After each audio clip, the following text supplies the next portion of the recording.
Nagbabala naman ang Department of Health laban sa pagkalat ng peking video ni Secretary Ted Herbosa.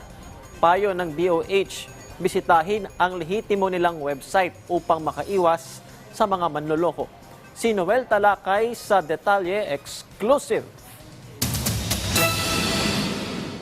Can restore your joints. Kumakalat ngayon sa social media ang videong ito ni Health Department Secretary Ted Herbosa na umano'y iniendorso ang isang natural na pamamaraan upang mawala ang sakit sa mga kasukasuan at buto. May 2 minuto rin ang itinagal ng video na kapani-paniwala sa tingin ni John Ortiz na isa sa nakapanood ng video. Ay, yung boses parang talagang parehas. Hindi naman kumbinsido si Jing.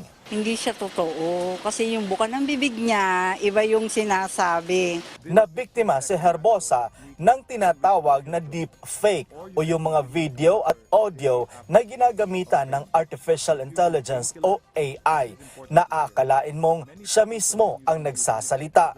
Sa eksklusibong panayam kay Health Assistant Secretary Albert Domingo, nilinaw niyang walang iniendorso ang kalihim, gamot man o anumang produkto.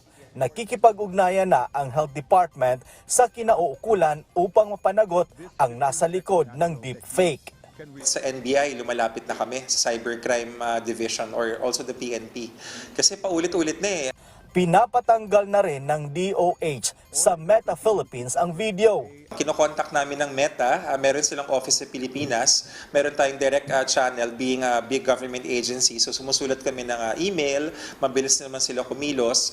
Biktima rin ng deepfake ang anchor ng Rise and Shine Pilipinas na si Chi Atienza, na iniendorso naman ang isang gamot sa warts o kulugo. Sabi ng DOH, bisitahin lang ang lehitimong website ng DOH. May check mark, may blue check or on X or the former Twitter, meron rin po mga verification na nandoon. At mahalaga rin na tumingin-tingin tayo, manood tayo ng mga traditional media outlets. Panawagan pa ni Domingo sa publiko, maging mapanuri sa napapanood sa social media.